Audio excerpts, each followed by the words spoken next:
नमस्कार, शाम के 5 बज चुके हैं। दंगल में आप सभी का स्वागत है। आपके साथ मैं हूं चित्रा त्रिपाठी। क्या मोदी बनाम विपक्ष की लड़ाई उत्तर प्रदेश में होने जा रही है, क्योंकि प्रधानमंत्री नरेंद्र मोदी ने कमान एक बार फिर से उत्तर प्रदेश के अपने हाथ में ले ली है और ताबड़तोड़ दौरे उनके यूपी के हो रहे हैं। इस विषय पर दंगल में हम चर्चा करने वाले हैं, इसके बारे में आपको जानकारी और देंगे। लेकिन उसके पहले एक बड़ी खबर आ रही है। उत्तर प्रदेश के पूर्व मुख्यमंत्री समाजवादी पार्टी के मुखिया अखिलेश यादव ने शिवपाल यादव से की है मुलाकात। आपको बता दें 45 मिनट तक उनकी ये मुलाकात चली। बंद कमरे में चाचा और भतीजे के बीच हुई है बातचीत। इस बातचीत का लब्बो-लुआब क्या निकला, इसका हमें इंतजार रहेगा। लेकिन कुल मिलाकर शिवपाल यादव की जो पार्टी है उसको कुछ सीटें देने पर सहमति बन सकती है, क्योंकि बार बार अखिलेश यादव की ओर से यही दावा किया जा रहा था कि वो अपने चाचा का और उनकी पार्टी का सम्मान करेंगे। आपको बता दें कि बीते समय हम सब ने देखा था किस तरह से दोनों के बीच तल्खी रही थी। दोनों एक दूसरे से नजरें बचाते हुए भी दिखाई देते थे। कई बड़े मौकों पर एक दूसरे के बारे में किसी भी तरह की टिप्पणी से,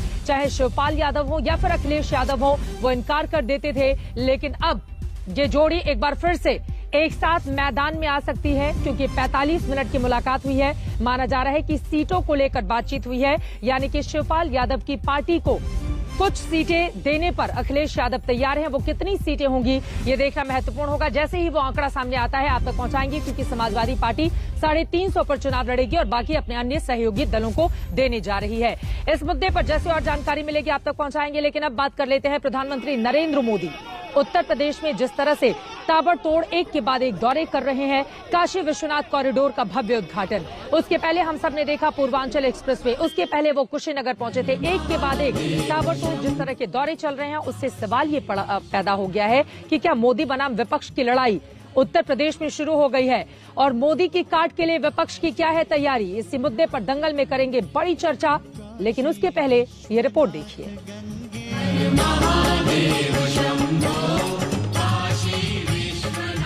तो क्या योगी का यूपी चुनाव मोदी लड़ रहे हैं? काशी कॉरिडोर प्रोजेक्ट के उद्घाटन की रौनक अभी यूपी पर छाई है कि प्रधानमंत्री नरेंद्र मोदी के उत्तर प्रदेश के और दौरों के कार्यक्रम सामने आ गए हैं। प्रधानमंत्री अभी इसी दिसंबर में 10 दिनों में 4 बार उत्तर प्रदेश आएंगे। मोदी 18 दिसंबर को शाहजहांपुर में गंगा एक्सप्रेसवे की आधारशिला रखेंगे। 21 दिसंबर को 2 लाख महिला कर्मचारियों के एक कार्यक्रम में प्रयागराज में होंगे। 23 दिसंबर को फिर संसदीय क्षेत्र वाराणसी में होंगे। 28 दिसंबर को प्रधानमंत्री नरेंद्र मोदी को कानपुर मेट्रो का लोकार्पण करना है। प्रधानमंत्री इसी दिसंबर में गोरखपुर में एम्स के उद्घाटन और बंद पड़ी खाद फैक्ट्री को दोबारा खोलने के मौके पर भी पहुंचे थे और बार बार अपने यूपी दौरों में वो डबल इंजन सरकार की ताकत को गिना रहे हैं। गोरखपुर में फर्टिलाइजर प्लांट का शुरू होना, गोरखपुर में एम्स का शुरू होना अनेक संदेश दे रहा है। जब डबल इंजन की सरकार होती है तो डबल तेजी से काम भी होता है।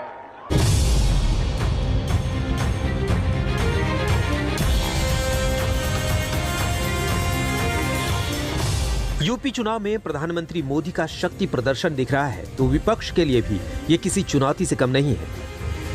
प्रधानमंत्री मोदी पर सीधा हमला बोलने के चक्कर में हाल ही में अखिलेश यादव की जुबान फिसल गई थी। 1 महीना नहीं, 2 महीना, 3 महीने वहीं रहे, अच्छी बात है। वो जगह रहने वाली है, आखिरी समय पर वहीं रह जाता है बनारस में। बनारस लोग क्यों जाते हैं? आखिरी वक्त सरकार का है, ये सरकार जाने वाली है। समाजवादी पार्टी का और मेरा यही मानना है कि आखिरी वक्त पे कुछ भी कर लेंगे, लेकिन उत्तर प्रदेश का किसान, नौजवान, व्यापारी, हर वर्ग के लोग इस सरकार को हटाना चाहते हैं। यूपी में मोदी से लड़ने के लिए विपक्ष के पास जो सबसे बड़ा मुद्दा है वो अभी भी किसान का ही है। किसानों के नाम पर केंद्रीय गृह राज्य मंत्री अजय मिश्रा टेनी को लेकर विपक्ष हमलावर है। जो यहाँ आपके मंत्री हैं उन्होंने किसानों को मारा है, उनको इस्तीफा देना चाहिए। आप सीनियर मेंबर हैं, आप प्रश्न मैं बोल रहा हूँ, आपको प्रश्न। अरे बोलने तो दीजिए। हाँ बोलिए ना, बोलने तो दीजिए। आप प्रश्न पूछिए। तो जो उसने जो उसका जो इन्वॉल्वमेंट है, विषय कंस्पिरेसी जो की है, आपने प्रश्न पूछा, उसको समय उसमें उसकी सजा मिलनी चाहिए। आप प्रश्न पे पूछे और उसको सजा मिलनी चाहिए। अजय मिश्रा टेनी का मामला उत्तर प्रदेश चुनाव का बड़ा मसला बन सकता है और अगर ऐसा हुआ तो मोदी की ताकत जो यूपी में दिख रही है, विपक्ष के पास यूपी चुनाव का दांव भी मोदी को घेरने में ही नजर आएगा। लखनऊ से कुमार अभिषेक के साथ आज तक ब्यूरो। अब सवाल यह है कि क्या विपक्ष मोदी से सीधा मुकाबला करने की स्थिति में होगा? विपक्ष की क्या है तैयारी? कई ऐसे मुद्दे हैं जिनको लेकर चर्चा की शुरुआत करते हैं। खास मेहमान जुड़ चुके हैं, उनका परिचय आपसे करवा देती हूं। हमारे साथ राकेश त्रिपाठी, प्रवक्ता भारतीय जनता पार्टी के इस वक्त मौजूद हैं। अनुराग भदौरिया, समाजवादी पार्टी के प्रवक्ता जुड़ चुके हैं। MS खान साहब, बीएसपी के प्रवक्ता हमारे साथ मौजूद हैं और साथ ही हमारे साथ वरिष्ठ पत्रकार विजय त्रिवेदी साहब भी जुड़ चुके हैं। लेकिन सबसे पहले राकेश त्रिपाठी, आपसे ही शुरुआत करते हुए, डबल इंजन की चुनावी पिच पर क्या विपक्ष को क्लीन बोल्ड कर पाएगी बीजेपी? क्या है तैयारी आप लोगों की? और यहां पर तो योगी जी के काम की ज्यादा चर्चा होनी चाहिए, लेकिन प्रधानमंत्री जी ने खुद ही सारा का सारा मोर्चा संभाल लिया है। देखिए, ये भारतीय जनता पार्टी के पास सौभाग्य का विषय है कि आज भारतीय जनता पार्टी के पास नरेंद्र मोदी जी जैसा एक वैश्विक नेता है, जिनको आज भारत में नहीं बल्कि पूरी दुनिया में इतना आज उनको जनता पसंद करने का काम कर रही है। उनकी लोकप्रियता आज 7वें आसमान पर है। और ऐसी स्थिति में आज विपक्ष के नेताओं के लिए निराशा जरूर होती है जब उत्तर प्रदेश में नरेंद्र मोदी जी का कार्यक्रम होता है, जनता के साथ जिस तरह का जुड़ाव दिखाई पड़ता है, जनता में जिस तरह का उत्साह उमंग दिखाई पड़ती है, उससे विपक्ष के लोगों के पसीने जरूर आते हैं। देखिए, उत्तर प्रदेश में नरेंद्र मोदी जी के प्रधानमंत्री बनने के बाद, जब प्रधानमंत्री बने तब से उत्तर प्रदेश में कैसे परिवर्तन हुआ है। वर्ष 2016 में जब उत्तर प्रदेश में भारतीय जनता पार्टी की सरकार नहीं थी, तब भी उत्तर प्रदेश में फर्टिलाइजर के कारखाने की नींव डालने का काम नरेंद्र मोदी जी ने किया था। और मेंबर ऑफ पार्लियामेंट के तौर पर काशी को उन्होंने किस तरह से संवारने का काम किया है। काशी विश्वनाथ धाम का अभी जल्द ही वो लोकार्पण करके गए हैं। पूरी दुनिया ने देखा है, पूरे देश ने देखा है कि आज उत्तर प्रदेश की तस्वीर बदल रही है। वरना यही उत्तर प्रदेश जो जातियों के मकर जाल में उलझा हुआ था, ये उत्तर प्रदेश जिसके लिए आतंक और अपराध एक पहचान बन गई थी, जहां राजनीतिक संरक्षण मिलता था अपराधियों को, उस उत्तर प्रदेश की आज पहचान को बदलने का काम किया है। जहां बिजली 8 घंटे नहीं मिला करती थी, आज उस उत्तर प्रदेश को 24 घंटे बिजली मिल रही है। आज उस उत्तर प्रदेश में निवेश का वातावरण बना है। उस उत्तर प्रदेश में पारदर्शी ढंग से आज लोगों को रोजगार मिल रहा है। Uttar Pradesh ease of doing business में दूसरे नंबर पर पहुंचा है। ये डबल इंजन की सरकार का परिणाम है। दशकों से जो परियोजनाएं लंबित थी, चाहे वो 48 वर्ष से लंबित परियोजना हो या 42 अपराध और आतंकवाद की सरकार थी पहले, जो बढ़ावा देती थी असामाजिक तत्वों को, और अब तो मोदी जी ने खुद ही योगी जी को जिताने की जिम्मेदारी ले ली है कंधों पर। क्या है काट इसका आपके पास? तो आप अंदाजा लगा सकते हैं कि उत्तर प्रदेश में योगी सरकार ने कोई काम नहीं किया। अगर योगी जी ने कोई काम किया होता तो शायद उनको 10-10 मुख्यमंत्री यहाँ ना बुलाने पड़ते, शायद योगी जी का चेहरा दिखाई पड़ता, लेकिन उनके चेहरे को छुपाया जा रहा है। क्योंकि उनकी सरकार में जो हुआ है वो मैं आपको बता रहा हूँ। अपराध का आलम यह है कि यहाँ पे अजय मिश्रा टैनी, जो पता नहीं किस टैना के आदमी है वो, कि यहाँ पे किसानों को रौंदने में उनका आरोप है उनके बेटे के ऊपर में। उनके ऊपर भी SIT ने इस तरह की कार्रवाई की मांग की है, लेकिन उनका इस्तीफा नहीं ले रही है। और वो बार बार ये कहते भी हैं कि भैया हम तो मंत्री बनने के पहले जो थे वो ज्यादा बड़े थे, अब जो है वो छोटे हो गए। मतलब मंत्री, यहाँ पे अपराधियों को मंत्री बनाया जाता है, और एक अपराधी नहीं, लगातार मुख्यमंत्रियों पे आपराधिक मुकदमे हैं, उनको योगी जी को मुख्यमंत्री बना दिया गया। डिप्टी CM पे आपराधिक मुकदमे हैं, उनको डिप्टी CM बना दिया गया केशव प्रसाद मौर्य को। यहाँ पे नंदी जिन पे भी आपराधिक मुकदमे हैं वो भी मंत्री। यहाँ पे 114 विधायक ऐसे हैं जिनमें संगीन मुकदमे है भारतीय जनता पार्टी के, लेकिन भारतीय जनता पार्टी उनपे कोई कार्रवाई नहीं करती। इनके शासनकाल में तो दलित महिला जो हाथरस की थी, रात के अंधेरे में बच्ची का उदाहरण दे रहे हैं राकेश त्रिपाठी जी। सुन तो लीजिए, और ये बड़ा मामला तो आपके सामने ही है, ज्यादा दूर क्यों जाए? नहीं, क्यों नहीं इस्तीफा लेते उससे? क्यों नहीं? ज्यादा दूर जाने की जरूरत है क्या? अगर गृह राज्य मंत्री के बेटे का मामला सामने है तो फिर दूर जाने की क्या जरूरत है राकेश त्रिपाठी जी? देखिए, हमारे साफ साफ SIT की रिपोर्ट आ गई है। देखिए, अरे सुन लीजिए, अब SIT की रिपोर्ट पे भी बात करेंगे, आप निश्चित रहिए। पत्रकार जगेंद्र की शाहजहांपुर में जला करके हत्या की गई। डाइंग डिक्लेरेशन था। मैं विधि का विद्यार्थी रहा हूं और मैं जानता हूं कि कानून की भाषा में डाइंग डिक्लेरेशन का कितना महत्व होता है।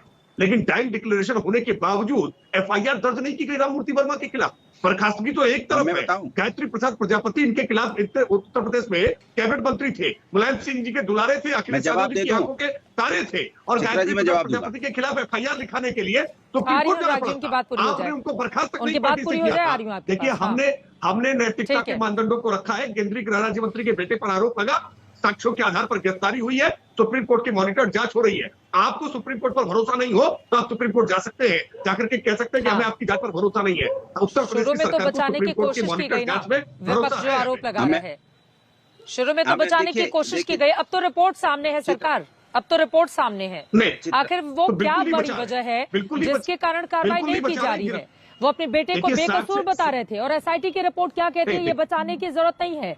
यूपी चुनाव सर पर है, देखिए, क्या मजबूरी है आपकी? मैं जवाब दे दूं, पिता जवाब पुत्र को बचाने की कोशिश कर रहा हो तो भी जवाब देने आ रही हूं केंद्रीय अनुराग, गृह एक बार राज्य उनकी मंत्री बात अपने पूरी हो जाए। अपराधी को अनुराग जी, बचा आ नहीं रही हूं। सकता है। देखिए, मैं इस बात को चित्रा जी कहूंगा कि कोई भी पिता अपने पुत्र को बचाने की कोशिश कर सकता है, लेकिन केंद्रीय गृह राज्य मंत्री अपराधी को बचाने के प्रयास में सफल नहीं हो सकता है। ये भारतीय जनता पार्टी की सरकार है, ये नरेंद्र मोदी जी के नेतृत्व की सरकार है, ये योगी आदित्यनाथ जी के नेतृत्व की सरकार है। अनुराग भदौरिया इन जी, सरकारों में लेकिन ये अपराधी को बात सच है ना, संरक्षण नहीं विजय मिला। त्रिवेदी जी और रमेश खान साहब, मैं आपके पास आऊंगी, ठीक है, लेकिन अनुराग भदौरिया जी, ठीक है, मुख्यमंत्री ठीक है। आवास में देखिए क्या कमाल की बात है भारतीय जनता ठीक है। पार्टी का, अपराध मुक्त करने अनुराग की बात भदौरिया कर जी, रही थी लेकिन और ये बात भी सच है ना, आखिर इन्हीं की सरकार है। सुनिए ना सर, सवाल सुन लीजिए। अरे सवाल तो सुनिए अनुराग भदौरिया जी, ये इन्हीं की सरकार है ना कि बीजेपी के केंद्र में और राज्य में सरकार रहते हुए भी गृह राज्य मंत्री के बेटे की गिरफ्तारी होती है। ये इन्हीं की सरकार में हुआ है ना कि एसआईटी अपनी जांच रिपोर्ट देती है जो सार्वजनिक होती है, जिसमें गृह राज्य मंत्री के बेटे की सारी करतूत सामने आती है। तो इन्हीं की सरकार में हो रहा है ना। जीरो टॉलरेंस की नीति के जरिए बीजेपी मैसेज दे रही है कि कितना भी बड़ा नाम हो, पिता कितना भी बड़ा हो, लेकिन अगर उसके बेटे ने गुनाह किया है तो वो सलाखों के पीछे होगा, और आज वो है। चित्रा जी वो सुनना ही नहीं चाहती आप। चित्रा जी आप ये तो मानिए कि विपक्ष ने अगर हल्ला ना मचाया होता है तो उसको अरेस्ट करने को तैयार नहीं थे। ये क्या कह रहे थे कि वो तो निर्दोष है, और फिर उसको बुलाया गया, सम्मान दिया गया, तब भी वो वहीं पे लखीमपुर में था। और उसके बाद चाय नाश्ता पानी पीजिए, आराम से बैठिए, खाइए। कितने दिन लगाए उन्होंने? 10 दिन लगा दिए, और व्यक्ति वहीं पे था। उसके बाद उसको वो प्रेस कॉन्फ्रेंस कर रहा था, घर में बैठ के प्रेस कॉन्फ्रेंस कर रहा था, और पुलिस उसको अरेस्ट नहीं करी। तो सोचो ये हालत थी यहाँ की उत्तर प्रदेश की पुलिस की। और जहाँ तक ये बात करेंगे महिलाओं का, कौन था कुलदीप ये सेंगर? एक बड़ा मुद्दा है। अब इस पर बीजेपी घिरती हुई चली जा रही है। विजय त्रिवेदी जी, मैं आपसे सवाल पूछूंगी, लेकिन रमेश खान साहब को जल्दी से मैं डिबेट में लेकर आती हूँ, ठीक है? बीजेपी बोलती है तो आप चुप रहते। मुझे नहीं, आपके बीच में नहीं बोलती हूँ सर, अब भाषण देने के लिए तो बुलाए नहीं है ना। अपनी बात जल्दी से खत्म। अरे रमेश खान साहब भी हैं, 19 का चुनाव आपके साथ लड़ा था, थोड़ा उनको भी बोलने का मौका दे दीजिए। आप नहीं सुन रही हैं, उन्होंने नहीं, कोई किसी को भाषण देने के लिए नहीं बुलाया यहाँ पर। बोलिए जल्दी खत्म, ज्यादा नहीं माना, खत्म कीजिए। मैं इनसे पूछा चिन्मय स्वामी कौन थे जिनको बचाते घूम रहे हो आप? कौन था कुलदीप सेंगर जिसने परिवार उजाड़ दिया और आप बचाते घूम रहे थे? कौन था डीजी जिसने कहा था कि उस महिला के साथ अन्याय नहीं हुआ, हाथरस की बेटी के साथ, फिर सीबीआई में उसको प्रूव हुआ, उसको आज तक बचाते आप घूम रहे हो? कौन था जिसने महिलाओं का चिरहरण किया लखीमपुर में, जिसको बचाते आप घूम रहे थे? कौन है आपके मंत्री, मुख्यमंत्री, डिप्टी सीएम, 114 विधायक जिनको आप बचाते घूम रहे थे सभी आपराधिक मुकदमे? ये सरकार है, सोचिए आप। ये सरकार ठीक है, अब आप बात रिपीट कर रहे हैं, ठीक है। अब एमएच खान साहब को भी जरा बोलने दीजिए, वो बहुत धैर्य से। विजय त्रिवेदी जी भी और एमएच खान साहब, ठीक है। अनुराग आपकी बात हो गई। मुझे पता है एक बार आप स्टार्ट होते हैं तो आपकी ट्रेन लगातार बढ़ती चली जाती है, कोई स्टेशन ही नहीं आता है आपका। अब बोलिएगा, आगे भी बोलिएगा, दूसरों को भी मौका थोड़ा मिल जाए। एमएच खान साहब, सीधे आपके पास आते हुए एक बार फिर से जिस मुद्दे पर हम इस बहस को आगे लेकर जा रहे हैं, प्रधानमंत्री नरेंद्र मोदी उतर गए हैं मैदान में। 10 दिनों के भीतर 4 बार फिर वो उत्तर प्रदेश में आने वाले हैं। मोदी बनाम विपक्ष की लड़ाई दिख रही है यूपी में, कैसे जीतिएगा उनसे? चित्रा जी, आपके ही चैनल पर मैं 8-10 दिन पहले मैंने कहा था कि मोदी जी अब यहाँ पर परमानेंट रहेंगे, उत्तर प्रदेश में परमानेंट आएंगे, इसलिए कि योगी आदित्यनाथ का कुछ काम तो है नहीं। अब उनके काम न होने से ये साबित हो गया प्रधानमंत्री के उत्तर प्रदेश में बराबर आने से कि योगी जी नाकाम रहे, फेल रहे, प्रशासन में फेल रहे, महंगाई में फेल रहे और नौकरियां देने में फेल रहे। सवाल इस बात का है कि अभी टेनी जी जो थे पत्रकारों से बदतमीजी कर रहे थे, पत्रकारों को धक्का दे रहे थे। ये नहीं दिखाया गया, सारे सोशल मीडिया पाया, सब जगह आया है कि उनसे पूछा गया सवाल जब ये, तो उन्होंने कहा कि हटो, बदतमीज कहेंगे तुम, ये तमीज नहीं तुमको बात करने की। ये केंद्रीय मंत्री का भाषा होगा? ये सवाल उठेगा। और जब देखिए आपको मैं बता रहा हूँ चित्रा जी, वो जो आप कह रही है कि इन्हीं के राज्य में उसको पकड़ा गया, नहीं, इनके राज्य में पकड़ा गया, लेकिन सुप्रीम कोर्ट के सख्त होने के बाद सुप्रीम कोर्ट डंडा लेके खड़ा हो गया कि अगर ये काम नहीं हुआ तो अब तुम्हारी खाल खींच लेंगे। उसके बाद उसको जो है फिर रेड कार्पेट दिया गया टेनी के बेटे को, और आज भी जेल में उसको रेड कार्पेट दिया हुआ है। जो चाहे उससे मिल सकता है, जिसके साथ चाहे घूम सकता है। ये है कानून व्यवस्था। और देखिए, चुनाव होगा महंगाई पर, पेट्रोल डीजल पर होगा चुनाव, चुनाव होगा किसानों को बदहाली पर। ये नहीं चलेगा, चाहे मोदी जी आ जाए, चाहे योगी जी को तो जीरो कर दिया मोदी जी ने कि तुमने तो नालायकी कर दिया, कोई काम किया ही अरे नहीं वो है। आकर गिना अब तो मुझे रहे मैदान में उतरना हैं पड़ रहा 2.5 है। लाख रुपए शहरी नहीं, गरीबों को, 1.5 लाख रुपए ग्रामीण गरीबों को मकान बनवाने के लिए ये दे सब रहे हवाई हैं, बातें गरीबों हैं, को सब फ्री में कुछ अनाज अब तो दिया पता जा रहा चलेगा है ना। और अब तो चित्रा डबल जी, अनाज मिल रहा है। चित्रा यूपी जी, सरकार की ओर से भी व्यवस्था की गई है, यही कहा अब जा तेल रहा भी है, दे रहे यही हैं वो कहा फ्री जा रहा में। है कि तो अभी दिया जा मेन रहा है। मुद्दे पर आते हैं ना अभी सर, जिस पे हम देखिएगा, डिबेट करने के लिए बैठे हुए सुनिए, हैं। सुनिए, आपने चित्रा सवाल जी, पूछा तो उस पर मेरा काउंटर क्वेश्चन है, बीजेपी दावा कर रही है, इसमें जवाब दीजिए आप। हाँ मेरी बात कंप्लीट होने दीजिए। देखिए फैक्ट्स देख लीजिए, बोलिए 50 रुपया डीजल का दाम बोलिए। बढ़ा करके 10 रुपया कम कर दिया। अब आप देखिए चुनाव आने से पहले एक नया पैसा नहीं बढ़ रहा है, अब कंपनियों को घाटा नहीं हो रहा है। क्यों नहीं हो रहा घाटा भाई? जैसे ही चुनाव खत्म होगा देखिएगा महंगाई का पहाड़ सर पर टूटेगा। ये पेट्रोल कंपनियां, डीजल कंपनियां, ये घाटा ठीक है राकेश, इसका जवाब देंगे, लेकिन विजय त्रिवेदी जी को जल्दी से मैं लेकर आना चाहूंगी डिबेट में, जिस मुद्दे पर हम डिबेट कर रहे हैं। ठीक है सर, हाँ बिल्कुल, ये सवाल आपका बहुत बहुत महत्वपूर्ण है कि यूपी पे चुनाव है, इस वजह से अब तेलों के दाम नहीं बढ़ रहे हैं, लेकिन ज्यादा पैसा बढ़ा के थोड़ा सा कम भी किया तो आम जनता को कैसे राहत दिया। राकेश त्रिपाठी इसका जवाब देंगे, लेकिन विजय त्रिवेदी जी सीधे आपका रुख करते हुए, चूंकि प्रधानमंत्री नरेंद्र मोदी जहां जहां चुनाव में जाते हैं, हम सब ने देखा है माहौल वहां पर किस तरह से बदल जाता है, खासतौर से उत्तर प्रदेश में लेकर नरेंद्र मोदी को, वो यहीं से सांसद भी हैं विश्वनाथ की नगरी से, तो एक अलग तरह का माहौल रहता है। अब जब खुद प्रधानमंत्री ने ऐसा लग रहा है कि उत्तर प्रदेश की चुनाव की कमान अपने हाथों में ले ली है, तो क्या आप लोग लग रहा है कि विपक्ष के इन मुद्दों की काट मोदी के जरिए देना चाहती है भारतीय जनता पार्टी, और मोदी से लड़ने के लिए विपक्ष के पास क्या काट है, इसको कैसे बताएंगे आप? जी आपने खुद उत्तर प्रदेश में घूम रही है, आपकी बुलेट जो है ना वो बहुत तेजी से दौड़ रही है उत्तर प्रदेश के हर इलाके में, तो आप ज्यादा बेहतर।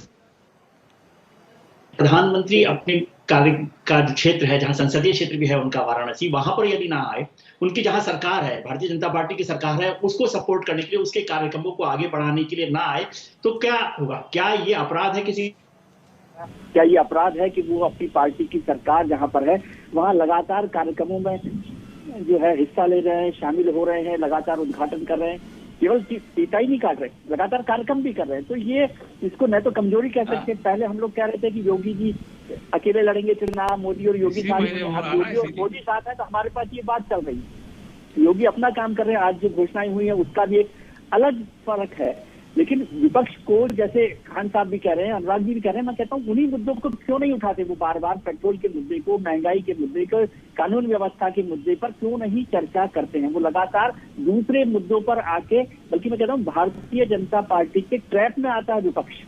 जो भारतीय जनता पार्टी के नेता इस इशू पर चलना चाहिए, प्रधानमंत्री जी ने या मुख्यमंत्री ने तय कर दिया कि काशी विश्वनाथ के कॉरिडोर पर बात होगी, तो सब लोग उस पर चर्चा कर रहे हैं। आप कहीं काशी विश्वनाथ का उद्घाटन कीजिए, जो भी करना है, लेकिन महंगाई पर जवाब दीजिए, आप कोरोना के मैनेजमेंट पर जवाब दीजिए, आप पेट्रोल की प्राइसेस पर जवाब दीजिए। लेकिन मुझे लगता है कि विपक्ष उनकी काट ढूंढने की बजाय उनके ट्रैक पर चलता है और वो फॉलो कर रहा है।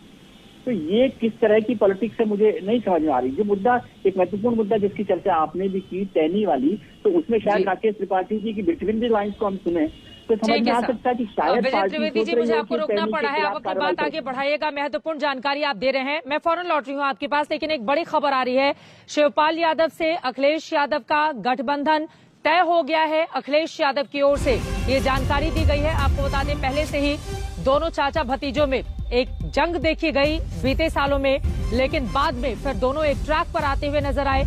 और कल खुद अखिलेश यादव का जब मैंने इंटरव्यू किया था, उनकी ओर से बार बार अपनी जीत के दावे, और ये तक कहा गया कि दरअसल शिवपाल यादव की पार्टी को सम्मानजनक सीटें वो देंगे। अब वो सम्मानजनक सीटें कितनी हैं, उस आंकड़े का हमें इंतजार है। 403 विधानसभा की सीटें हैं। आपको बताते चले, पिछले बार कांग्रेस के साथ मिलकर अखिलेश यादव को सिर्फ 47 सीटों पर जीत मिली थी, जबकि 7 सीटें कांग्रेस पार्टी के खाते में आई थी। लेकिन शिवपाल यादव ने जब अलग पार्टी बनाई, समाजवादी पार्टी से अलग होकर, तो फिर माना जा रहा था कि सम्मानजनक सीटें अखिलेश यादव की ओर से दी जाएगी। हालांकि दोनों के बीच गतिरोध भी काफी लंबा खिंचा। हालांकि अब चाचा और भतीजे के बीच जो जंग जारी थी, उस पर फिलहाल विराम लगता हुआ दिखाई दे रहा है और गतिरोध खत्म हो गया है। सीटें कितनी दी गई हैं शिवपाल यादव को, इसका हमें इंतजार है। जैसे ही वो आंकड़ा सामने आता है, उस पर फौरन अनुराग भदौरिया बैठे हुए हैं, वही बता देंगे। अनुराग भदौरिया जी, बताइए, शिवपाल जी को कितनी सीटें दे रही है समाजवादी पार्टी? अब तो चाचा भतीजे के बीच की जंग खत्म हो गई।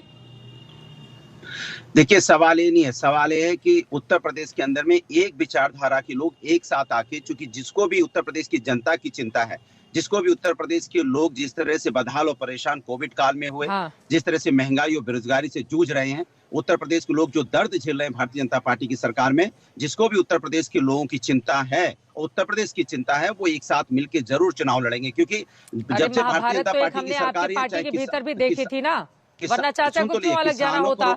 एक महाभारत तो आपकी पार्टी के भीतर भी थी ना, तभी तो चाचा अलग हो गए। अब बताइए, मेन खबर आ रही है सर, आपके पास एक्सक्लूसिव जानकारी होगी, थोड़ा दर्शकों की जानकारी बढ़ जाएगी। बताए ना शिवपाल जी को कितनी सीटें दी गई हैं? मैं आपसे कहते रहा हूँ, अरे वो तो आपको पता चली जाएगा जब हम सीटों का आपस में बातचीत हो जाएगी। लेकिन बात यह है कि उत्तर प्रदेश के अंदर में किसानों के सम्मान के लिए, युवाओं के सम्मान के लिए, महिलाओं के सम्मान के लिए और उत्तर प्रदेश के सम्मान के लिए सब एक साथ मिलके, ये जो छोटे दल हैं साथ मिलके चुनाव लड़ेंगे और भारतीय जनता पार्टी को उत्तर प्रदेश से विदाई कर देंगे। चाहे कितनी भी रैली और मीटिंग, चाहे उत्तर प्रदेश में आके भारतीय जनता पार्टी के शीर्ष नेता कर लें, प्रधानमंत्री जी कर लें, या 10-10 मुख्यमंत्री ले आए, या और भी कहीं से मुख्यमंत्री मोदी जी का नाम लेने से बचते क्यों हैं आप लोग? कल मैंने ये सवाल भी पूछा था आपके मुखिया से, अखिलेश जी से, कल मैंने ये सवाल भी पूछा था कि नरेंद्र मोदी का नाम लेने से इतना बचते क्यों हैं आप लोग? और ये मुलाकात की तस्वीरें भी सामने आ गई हैं। शिवपाल यादव, अखिलेश यादव की मुलाकात की तस्वीरें हैं, हमारे दर्शक इस वक्त देख रहे हैं। और यकीनन चाचा भतीजे के बीच एक अलग तरह की जंग चल रही थी, क्या दोनों साथ में लड़ेंगे नहीं लड़ेंगे, बार बार इस तरह के कयास थे। हालांकि इनका जो कोर वोटर है, खासतौर से जो यादव वोटर है, उसके बीच एक कुहापोह की स्थिति भी विधानसभा चुनाव में हम सब ने देखी थी। लेकिन फिलहाल चाचा और भतीजे अब एक साथ आ गए हैं। ये तस्वीरें आप जैसा कि देख पा रहे हैं टीवी स्क्रीन पर, और इन तस्वीरों के जरिए यकीनन एक संदेश देने की कोशिश, दोनों एक ही रंग में रंगे हुए दिखाई दे रहे हैं। हालांकि एक रंगी सरकार तो बोलते हैं बीजेपी के लिए, लेकिन यहाँ पर व्हाइट कलर के कुर्ते पजामे और काले रंग की सदरी में दोनों चाचा और भतीजे क्या मुस्कुराती हुई ये तस्वीरें हैं। लेकिन बात कितनी सीटों पर बनी है ये महत्वपूर्ण है। शिवपाल से मुलाकात पर अखिलेश यादव की ओर से ट्वीट भी किया गया है और अखिलेश यादव ने कहा है कि शिवपाल जी से गठबंधन पर बातचीत हो गई है। अखिलेश यादव की ओर से ट्वीट करते लिखा गया है, प्रसपा के राष्ट्रीय अध्यक्ष जी से मुलाकात हुई और गठबंधन की बात हुई है। क्षेत्रीय दलों को साथ लेने की नीति सपा को निरंतर मजबूत कर रही है और सपा और अन्य सहयोगियों को ऐतिहासिक जीत की ओर लेकर जा रही है। 22 में बाइसिकल, वो कह रहे हैं, मुस्कुरा रहे हैं राकेश त्रिपाठी जी। आप जो इतना मुस्कुरा रहे हैं, कोई गम तो नहीं जिसको छिपा रहे हैं राकेश जी? नहीं, बिल्कुल नहीं, ये तो छुपा रहे हैं। इनसे अनुराग भदौरिया जी से पूछा जाना चाहिए कि क्या आखिर कलह थी, जिस कलह के नाते चाचा भतीजा के बीच में रार हुई थी, सड़क पर गृह युद्ध हुआ था। 2017 के चुनाव में जब इनको अपने कामों का हिसाब देना था, जनता इंतजार कर रही थी कि आपने क्या क्या किया है, आप आएंगे और हिसाब किताब लेकर के अपना बही खाता बताएंगे कि ये काम हमने किया है। तब आपने गृह युद्ध छेड़ दिया था, पिता पुत्र को धक्का दे रहा था, चाचा भतीजे को एक दूसरे को अपशब्द कह रहे थे, सौतेली मां का जिक्र हो रहा था, न जाने कैसे कैसे तरह की बातें इनकी पार्टी के नेताओं के द्वारा रोज चिट्ठी लिख लिख के जारी की जा रही थी। क्या ये सारी कलह लेन देन का जो विवाद था वो समाप्त हो गया है? ये कितनी भी कोशिश करें, अब इस सैफई कुनबे को उत्तर प्रदेश की जनता कमान नहीं सौंपने वाली, क्योंकि सबने देखा है कि सैफई कुनबे ने मिलकर के किस तरह से सैफई महोत्सव करने का काम किया। आज उत्तर प्रदेश में अगर प्रधानमंत्री मोदी जी आते हैं तो 42 वर्षों से लंबित सरयू नहर परियोजना का लोकार्पण करने का काम करते हैं। पूर्वांचल एक्सप्रेस में 341 किलोमीटर का उसको लोकार्पित करने का काम करते हैं। आज हम जेवर इंटरनेशनल एयरपोर्ट बना करके पूरे पश्चिमी उत्तर प्रदेश को समृद्ध करने का काम कर रहे हैं।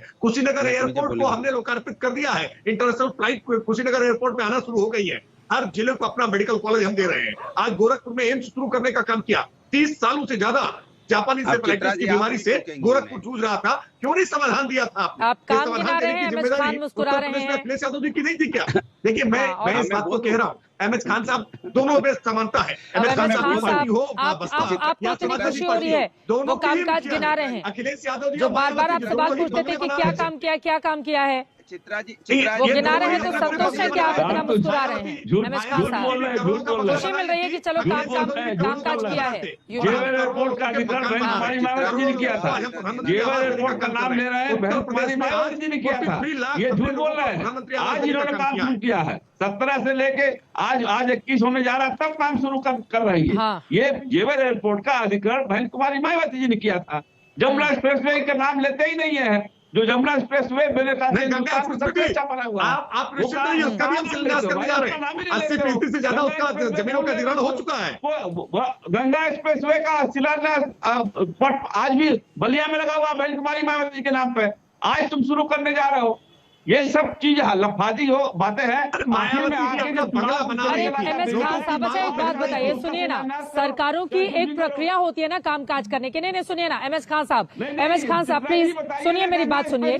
लेकिन पैसा जिस सरकार से जारी होता है श्रेय तो उसी को जाना चाहिए ना। अब हमने कागज पे लिख दिया, कागज पे तो दुनिया भर की बातें अब सैंक्शन की जाती हैं, लेकिन पैसा जिस सरकार की ओर से दिया गया श्रेय तो उसी को मिलना चाहिए ना। अब जिस सरकार की ओर से पैसा जा रहा है, अब श्रेय तो उसी को मिलना चाहिए, क्योंकि पैसा आएगा कामकाज तभी होगा। जनता भी जानना चाहिए।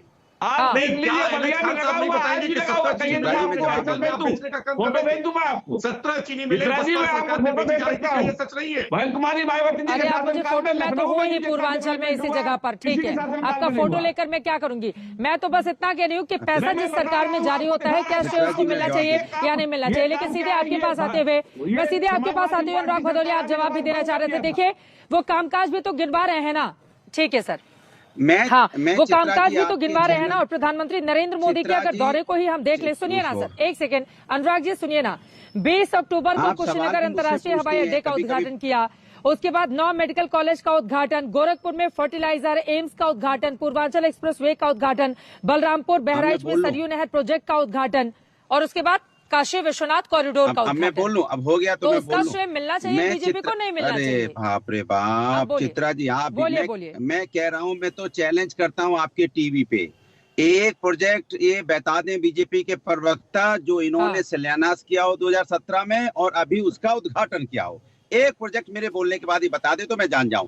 जिस जेवर एयरपोर्ट की बात कर रहे हैं शिलान्यास किया है, और चाइना की फोटो लगा दी, आपको तुरंत गिना देता हूं। फोटो लगाने वाला, अभी मुझे बोलने दीजिए, बीच में मैं आपके नहीं बोला था, आप नेशनल टीवी पे बैठते हैं, आप लोकल टीवी पे नहीं। एक बार उनकी बात पूरी हो जाए, मैंने एक बार उनकी बात पूरी हो जाए, ठीक है सर, ओके। नहीं, जेवर एयरपोर्ट, ये जेवर एयरपोर्ट की बात कर रहे हैं जहाँ पे इन्होंने शिलान्यास किया, अभी पूरी भूमि अधिग्रहण भी नहीं हुई और फोटो चाइना की लगा देते हैं। उत्तर प्रदेश में जो पुलों की फोटो लगाते हैं वो वेस्ट बंगाल की लगा देते हैं। इनको कभी चाइना की फोटो लगानी पड़ती, कभी वेस्ट बंगाल की लगानी पड़ती। अगर आपने कोई काम किया होता तो उसकी फोटो आप लगा रहे होते, इधर उधर देशों की फोटो ना लगा रहे होते। और जिन मेडिकल कॉलेज का नाम बता रहे हो आप, डिस्ट्रिक्ट में जो हॉस्पिटल होते हैं ना चित्रा जी, जो हॉस्पिटल बरसों चले आ रहे हैं उनको मेडिकल कॉलेज बता दे रहे हैं। कमाल है भाई। अरे मेडिकल कॉलेज तो समाजवादी के टाइम में बने थे। लखनऊ के अंदर मैं गिना सकता हूँ, कैंसर हॉस्पिटल, रामनोलैया हॉस्पिटल, जो पीजीआई का हमने ओपीडी बनवाई, और जिस एम्स की आप बात कर गोरखपुर में जमीन समाजवादियों ने दी। और कितने हॉस्पिटल बनाऊं, चाहे जौनपुर का हॉस्पिटल हो, चाहे बदायूं का हॉस्पिटल हो, चाहे आजमगढ़ का हो, चाहे सीतापुर का हो, चाहे यहाँ पे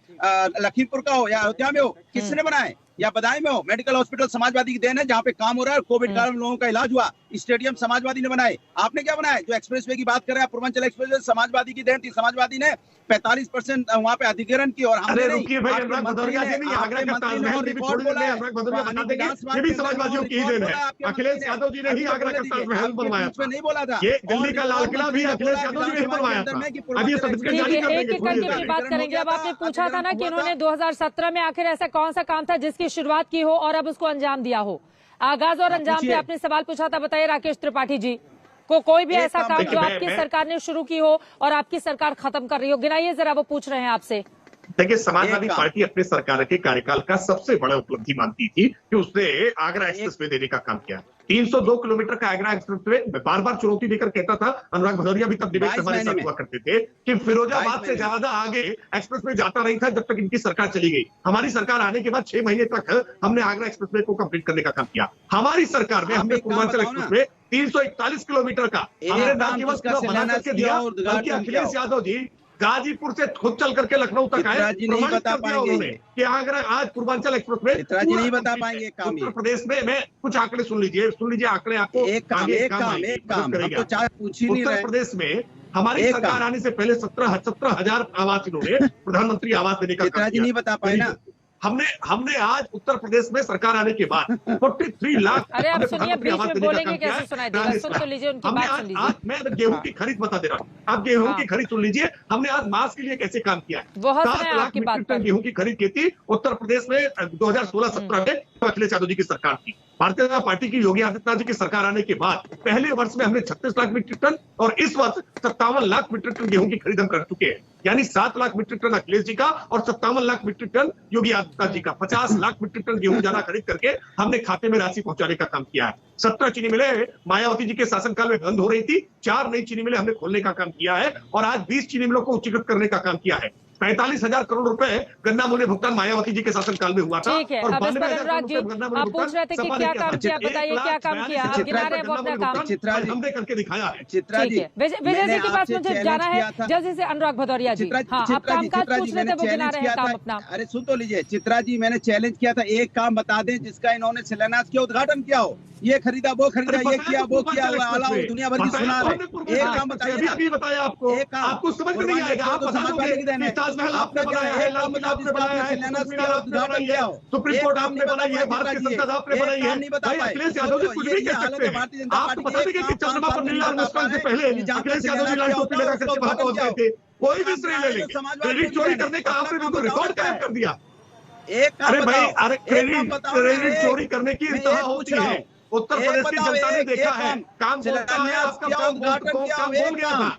अरे वो अनुराग भदौरिया जी गिना तो रहे हैं आपको, अनुराग जी वो गिना तो रहे हैं अपने कामकाज। इनकी बातों में आ रहे हैं।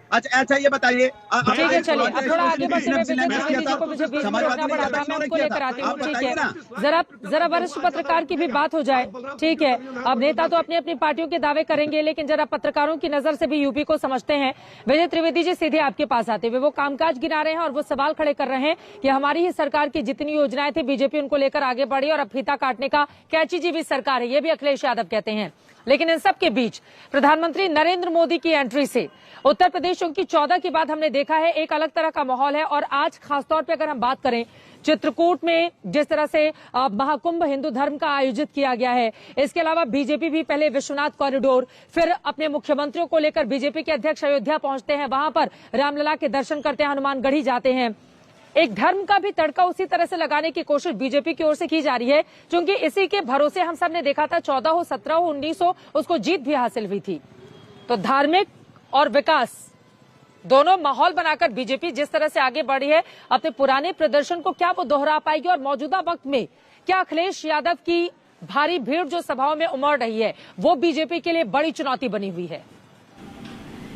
ठीक बात है चित्रा जी, आपने जो राकेश त्रिपाठी जी को कहा था कि क्या गम है जो छुपा रहे हो, इतना मुस्कुरा रहे हो, तो सवाल ये है कि जब राकेश त्रिपाठी जी के पास इतना सारा गिनाने के लिए है, विकास कार्य गिनाने के लिए है, तो ये जो धर्म का जो पूरा मुलम्मा है, धर्म का जो पूरा एक्सरसाइज हो रही है कि कभी काशी विश्वनाथ की है, कभी अयोध्या में 10-10 मुख्यमंत्रियों 11-11 मुख्यमंत्रियों को आप ले जा रहे हो, और हर दिन कोई ना कहीं इलाहाबाद की बात होती है, प्रयागराज की बात हो रही है, फिर मथुरा की बात होती है, फिर चित्रकूट में हिंदू महाकुंभ है। तो विकास अगर उनका मुद्दा है और वो समझते हैं, हम उनकी बात को मानेंगे कि विकास का वो दावा जो कर रहे हैं वो ठीक है, तो फिर क्यों चिंता कर रहे हैं? किस बात का गम है कि वो दूसरी एक्सरसाइज कर रहे हैं? इसका मतलब है कि उनको कोई घबराहट है कि वो विकास की जो बात है, जहां पर अनुराग जी जो बात कहते हैं कि आपने उन प्रोजेक्ट्स को आगे बढ़ाया, तो वैसे भी वो अच्छी बात है, मैं उसको बहुत खराब बात नहीं मानता। एक सरकार ने यदि कोई प्रोजेक्ट शुरू किए थे और दूसरी सरकार उसको आगे बढ़ा रही है, तो भी सरकार का जो काम है वो बढ़ रहा है और विकास का काम हो रहा है, राज्य का विकास हो रहा है, राज्य के लिए फायदेमंद बात है, उसमें कोई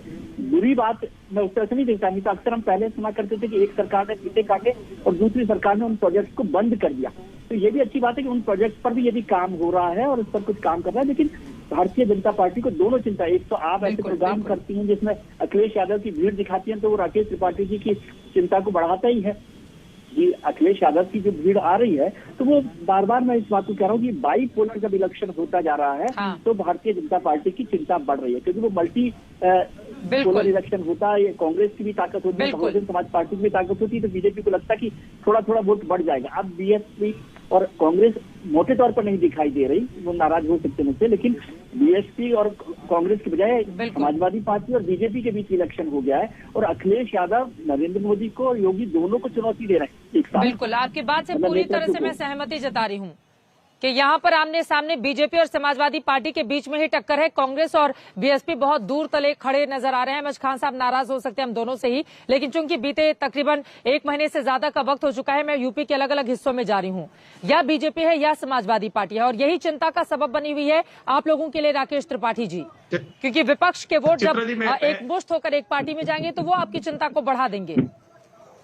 देखिए चित्रा जी, विजय बहुत वरिष्ठ पत्रकार है, लेकिन मैं उनके विश्लेषण से सहमत नहीं हूँ। मैं इस बात से सहमत नहीं हूँ कि उत्तर प्रदेश का चुनाव बाइपोलर हो रहा है। सच्चाई यह है कि उत्तर प्रदेश में भारतीय जनता पार्टी 49% वोट पहले पा चुकी है 2019 के चुनाव में। हम 8% वोटों के लिए प्रयास कर रहे हैं और ऐसी स्थिति में भारतीय जनता पार्टी 325 के अपने आंकड़े को पार करने वाली है। ऐसे में दो तरफा चुनाव नहीं हो रहा है। भारतीय जनता पार्टी एक तरफ खड़ी है और बाकी विपक्षी दल आपस में इस बात के लिए जद्दोजहद कर रहे हैं कि कौन दर्जन भर सीटें पाएगा।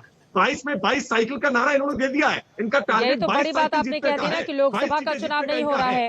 अब नरेंद्र मोदी का चेहरा जहां जाता है लोकसभा के लिए, वहां का तो माहौल अलग होता है, उनको चुनना होता है। लेकिन जब राज्यों की बात होती है तो फिर स्थिति थोड़ी अलग हो जाती है। राकेश जी, यही तो मैं सवाल पूछ रही हूँ। आपने बहुत महत्वपूर्ण बात कही है, लेकिन यही तो आपकी चिंता का सबब भी है। 2017 के चुनाव में हम 42% वोट पहले भी पा चुके हैं। हमने परफॉर्मेंस करके दिखाया, इसलिए हम ये बात कह रहे हैं। भारतीय जनता पार्टी आज दुनिया की सबसे बड़ी पार्टी जब है, आज उत्तर प्रदेश में 2.5 करोड़ सदस्य हमारे पास है, तब हम ये दावा कर रहे हैं कि हमारे पास संगठन का अच्छा तंत्र है। हमारे पास आज नरेंद्र मोदी जी जैसा, उत्तर प्रदेश में योगी आदित्यनाथ जी जैसा नेतृत्व है। हमने काम करके दिखाया है और इस आधार पर हम कह सकते हैं कि उत्तर प्रदेश में भारतीय जनता पार्टी की सरकार की वापसी हो रही है। गांव, गरीब, किसान के लिए, नौजवान के लिए उत्तर प्रदेश में योगी आदित्यनाथ जी एक आशा की किरण बनकर उभरे हैं। उत्तर प्रदेश और डबल इंजन की सरकार का पूरा फायदा मिल रहा है। बीजेपी ये गिना रही है कि हमारे पास मोदी भी है, हमारे पास योगी भी है। हम ही आ रहे हैं। चित्रा जी, इनसे पूछ लो क्या आपको तो बिल्कुल इग्नोर नहीं किया जा सकता। चित्रा जी नहीं, खान साहब बिल्कुल इग्नोर नहीं करूंगी। एक बार अनुराग भदौरिया की बात हो जाए। बिल्कुल नहीं, आ रही हूँ आपके पास, फौरन आ रही हूँ, आप नाराज मत होइए। अनुराग, चित्रा जी, इनसे पूछिए क्या योगी जी चीफ मिनिस्टर बनेंगे? योगी जी को चीफ मिनिस्टर बनाएंगे क्या? ये पूछ लीजिए इनसे। ये श्योर है कि योगी जी चीफ मिनिस्टर बनेंगे? डिक्लेयर कर दें कि योगी चीफ मिनिस्टर बनेंगे। कंफ्यूजन मत रखिए, बोलो कंफ्यूजन मत बोलो। बहुत मजबूत मुख्यमंत्री योगी आदित्यनाथ जी भविष्य में क्या करेंगे आपको ज्यादा चिंता? अनुराग भदौरिया, अभी की बात कीजिए, अभी की बात कीजिए आप, अभी की बात। मैं आपके बीच में नहीं बोला, देखा चित्रा, ये है बीजेपी की परेशानी। मैं इनके बीच में नहीं। भारतीय जनता पार्टी इतनी डरी सहमी है इनके। अरे छोड़िए ना, क्यों बेकअप? अरे नेशनल चैनल पे बैठे हो, क्यों बीच में बोलते हो? मैं कह रहा हूँ कि इनके पार्टी के लोग और इनके नेता इतने डरे सहमे हैं कि इनको भीड़ देख के डर के मारे परेशान हो जाते हैं। इतने परेशान हो जाते हैं कि अखिलेश यादव जी की जब भीड़ देखते हैं तो इनकी नींद उड़ जाती है। इनका तो हेलीकॉप्टर देखने के 1000-2000 लोग आते हैं, वहाँ रात भर लाखों का हुजूम होता है। और चित्रा जी, आप देख के आई हैं, और इनकी भी भीड़ आपने देखी होगी, मोदी जी की, योगी जी की भीड़ ही नहीं आती है। और ये पूरा प्रशासन लगाते हैं, आईटीओ को बोलते हैं, डीएम को बोलते हैं, कलेक्टर को बोलते हैं, कमिश्नर को बोलते हैं, बसें लगवाते हैं। ये बसें लगवाओ और उनको नाश्ता पानी खिलाओ। बात से अखिलेश जी की सभा में भीड़ है, तो मैंने मोदी और योगी जी की सभा में भी भीड़ देखी है। प्लीज, हाँ, मुझे कोट करके गलत इन्फॉर्मेशन मत दीजिए, ठीक है? इतना सरकारी तंत्र, मतलब आपको लगता है कि अखिलेश जी की भीड़ इनकी परेशानी बढ़ा रही है? यहाँ जनता खुद ब खुद कह रही है। राकेश जी, उनकी बात पूरी हो जाए। अखिलेश की सरकार, इससे जनता खुद ही कह रही कि आपकी बार अखिलेश की सरकार। और आपने देखा होगा कि रोडों का अखिलेश की सरकार, कौन से इनकी आपने मायावती जी कहाँ जाएंगे? अमित शाह साहब कौन? देखिए, ये जो सड़कों पर भी भीड़ आपको दिख रही है, मैं राकेश जी से इसका जवाब ले लूंगी, लेकिन अमित शाह साहब, अब की बार अगर अखिलेश सरकार, बहन जी कहाँ जाएंगी फिर? नहीं, मैं आपसे यही कह रहा हूँ, अगर सड़कों पर जो भीड़ आ रही है या जो ले आया जा रहा है, क्या यही वोटर है? 23 करोड़ वोटर है हिंदुस्तान, उत्तर प्रदेश में, और 70% जनता गांव में रहती है। ये कुछ चंद लोग इकट्ठा होकर भीड़ का आकलन कर रहे हैं कि इस पे लड़ाई हो रही। ये पत्रकार महोदय कह रहे हैं कि कांग्रेस और बहुजन समाज पार्टी, अरे कांग्रेस तो 7% वोट पाने वाली है, उसको हम हमारे साथ मिला दिया आपने। हमको 20 से 22% वोट मिलता है, तो बुरी से बुरी हाल हो जाए, आंधी आ जाए, तूफान आ जाए, सुनामी आ जाए, कुछ भी आ जाए, भाई इनको पत्रकार महोदय को जानकारी रखनी चाहिए कि किस पार्टी के पास कितना परसेंट वोट। ठीक है, ये बात तो आपकी सच है, हाँ, कि आंधी तूफान आ जाए, लेकिन बहन जी का जो जातिगत वोट बैंक है वो इंटैक्ट है, ये बात सच है, ये बिल्कुल सही बात है। लेकिन आपके लिए चिंता तो इसलिए है ना अमित खान साहब, आपने जितने भी अपने नेताओं को बर्खास्त किया, आपके विधायकों को, अब वो सब समाजवादी पार्टी में जा रहे हैं। अम्बेडकर नगर, जिसको जिला बनाया बहन मायावती जी ने, वहाँ के आपके नेता सपा में चले जा रहे हैं। सर, आप मुझसे मत पूछे ना सर, मैं तो पूर्वांचल में पूरे आप ही लोगों के गढ़ का दौरा कर रही हूँ। अरे क्रॉस क्वेश्चन तो पूछेंगे ना आपसे। आप बोलिए, नहीं काट रहा हूँ, आपकी बात मैं नहीं काट रहा हूँ। आप हर गांव में तो नहीं गई है ना, लेकिन देखिए हमारी पार्टी गांव-गांव में है, अंडर करंट है, बता दे रहा हूँ आपको। हर गांव में कौन सा नेता गया है बताइए जरा मुझे? नहीं, एक नेता बताइए जो हर गांव में गया है, ये क्या सवाल हो गया? हाँ। सारे हमारे पार्टी हर गांव में कौन सा नेता बैठे पहुंचता हैं। है? आज की डेट में और बहन जी अभी कहाँ पर है? महामंत्री तक बहन अखिलेश जी की अब उनका रोड शो रैली चल रही है। प्रधानमंत्री नरेंद्र मोदी का पूरे के पूरे दिसंबर में ताबड़तोड़ उनकी यात्रा। योगी जी भी दिखाई दे रहे एक्शन में, प्रियंका गांधी भी एक्शन में दिखाई दे रही। कहाँ है मायावती जी? मैं कह रहा हूँ बूथ स्तर पे जहां वोट डाले जाते हैं वहां हमारे नेता बैठे काम कर रहे हैं, सड़कों पर नहीं घूम रहे हैं। हम असल काम में कर रहे हैं। हम आप अपने घर पे बारात बुला लीजिए, खाने का इंतजाम ही नहीं हो, क्या कर लेंगे आप? हम वो काम कर रहे हैं, हमारा ठोस काम होता है। आज हमारे वहां रोज कोऑर्डिनेटर्स की मीटिंग कि कितने बूथ पे कितने लोग बैठेंगे, कौन लेके जाएगा, कौन लेके आएगा। टिकट हमारे 70% फाइनल हो गए, अभी इन लोगों को टिकट ही नहीं बटे हैं। टिकट तो बंटने दीजिए अभी भारतीय जनता पार्टी का, समाजवादी पार्टी का। देखिए कितना फुटबॉल होता है, कितने लोगों को एडजस्ट करेंगे। अभी छोटी छोटी पार्टी कर रहे हैं। अब छोटी छोटी पार्टी कितने लोगों को टिकट दे दो भाई? सवाल इस बात का है, जो संतुष्ट होगा फिर इसको बताएगा। और जब ये दंगाई पार्टी, जब जो दंगा करने वाले हैं वो सत्ता में आ गए, अब दंगा कराने वाले अब छटपटा रहे हैं। आप देखिए मुजफ्फरनगर का दंगा क्या हुआ था, सैफई में क्या हो रहा था, सारी चीजें जनता देखती है। सबसे बड़ी चीज जो मैं कह रहा हूँ, महंगाई बात कहते हैं ना मुजफ्फरनगर का दंगा, फिर मुझे याद आ जाता है 2019 का लोकसभा चुनाव और बुआ बबुआ की वो जोड़ी और बार बार आती हुई तस्वीरें। सर अगर 2013 का दंगा आपको 2021 में याद आ रहा है, 2019 में एक साल के लिए क्यों भूल गए थे जब उनके साइकिल पे सवार होकर हाथी लगातार चलने लगा था? मतलब आप लोगों ने क्या समझ रखा है पब्लिक को? ये 2000 मतलब अगर मैं सवाल पूछूं आपको बुरा लग सकता है, 2013 का ये मामला 2019 में आप भूल गए और 2021 में फिर आप उसको गिना रहे हैं और आपको लगता है कि जनता पागल बैठी हुई है। आप बताइए कितने दिन का गठबंधन था हमारा? जैसे ही हमने देखा कि वोट इनका डाइवर्ट नहीं होता है, वोट इनका आता नहीं है। गठबंधन क्या था? मुझे तो पता है कितनी सीटें जीती आपने, 10 आपने जीती, 5 समाजवादी पार्टी को मिली।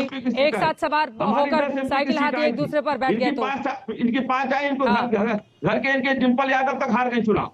ये क्या ये आपको नहीं समझ में आ रहा? अरे तो वही तो इन लोगों ने कहा ना समाजवादी पार्टी ने कि इन्होंने तो अपना यादव और बाकी वोट ट्रांसफर करवा दिया, बहन जी का वोटर नहीं आया था। ठीक है, इस तरह के आरोप तो लगते रहे, फिर गठबंधन टूट गया। आगे बढ़ते हैं, राकेश त्रिपाठी जी वो कह रहे हैं कि हाँ दंगा कराने वाली आपके बताए हैं, दंगाइयों की पार्टी समाजवादी पार्टी को बोल रहे हैं। ठीक है, दंगा कराने वाली पार्टी आपके लिए है राकेश त्रिपाठी जी और दंगाइयों की पार्टी समाजवादी पार्टी के लिए। पहले आप जवाब दीजिए राकेश जी। हाँ देखिए, उत्तर प्रदेश की जनता ने देखा है कि किस तरह से हर हफ्ते उत्तर प्रदेश में सांप्रदायिक दंगा होता था। कोई न कोई शहर हर समय कर्फ्यू ग्रस्त उत्तर प्रदेश में हुआ करता था। 75 जिलों में कोई ऐसा जिला नहीं है जहां उत्तर प्रदेश में समाजवादी पार्टी के शासनकाल में कोई कर्फ्यू न लगा हो। लेकिन आज योगी आदित्यनाथ जी के शासनकाल में कानून व्यवस्था हमने इतनी सशक्त करने का काम किया है कि वो अपराधी जो भय फैलाने का काम करते थे, आज वो इस कानून खाकी के कारण आज भयग्रस्त है, जेल की सलाखों के पीछे है। 150 अपराधी एनकाउंटर में मार गिराए गए। मैं एक महत्वपूर्ण सवाल विजय त्रिवेदी जी ने उठाया था, मुझे लगता है उसका जवाब देना बहुत जरूरी है। मेरे पास वक्त की कमी है, विजय त्रिवेदी जी जल्दी से आप कुछ कहना चाह रहे हैं। ठीक है, मैं जिम्मेदारी से कहूंगा, चुनाव कहाँ जाता हुआ विजय त्रिवेदी जी आपको दिखाई दे रहा है? ये तो अंग्रेजों ने भी करने का काम किया। चित्रा जी केवल एक लाइन में जोड़ रहा था खान साहब के लिए कि उनकी बात ठीक है कि 20% वोट रहता है, लेकिन वो 2019 और 2017 में वो 20% वोट का इलेक्टोरल रिजल्ट क्या रहा ये खान साहब को समझ में आ रहा है और वो इसी भ्रम में अभी तक पार्टी चल रही है। वो 20% इंटैक्ट रहेगा। वोटर को अपने कब्जे में रखने की जो जमींदारी सोच है ना वो मुश्किल है। और राकेश त्रिपाठी जी जब कानून व्यवस्था की बात करते हैं तो तैमी जी का जिक्र तो किया करें। ठीक है सर, वक्त मुझे इतने की इजाजत देता है। ये बड़ी बात आपकी ओर से कही गई है, लेकिन इसका जवाब मैं आगे आने वाले डिबेट में जरूर ले लूंगी। अभी के लिए आप चारों मेहमानों का बहुत शुक्रिया हमारे साथ इस चर्चा में शामिल होने के लिए। इसी के साथ दंगल में एक छोटे से ब्रेक के लिए हम रुकेंगे। आपको बता दें चंदौली के चकिया में इस वक्त मेरी मौजूदगी है। बहुत सारे यहाँ के भी मुद्दे हैं जिसको आपको हम दिखाने वाले हैं आगे बुलेट रिपोर्टर में, लेकिन इसी के साथ एक ब्रेक के लिए रुकेंगे। लेकिन आज जिस मुद्दे पर हमने सवाल किया था जनता से, उसके क्या मिले हैं जवाब, दिखाएंगे इस ब्रेक के बाद। क्या यूपी चुनाव मोदी बनाम विपक्ष का चुनाव होता हुआ चला जा रहा है? ये सवाल आज दंगल में हमने पूछा था। आपके जवाब मिले हैं। 55% ने हाँ में जवाब दिया है, 45% ने नहीं में जवाब दिया है। अब जैसे जैसे चुनाव नजदीक आएंगे उसके बाद देखिए माहौल क्या रहता है उत्तर प्रदेश का। मेरे साथ यूपी के चंदौली के चकिया से दंगल में अभी के लिए बस इतना ही। देश और दुनिया की बाकी खबरों के लिए आप देखते रहिए आज तक।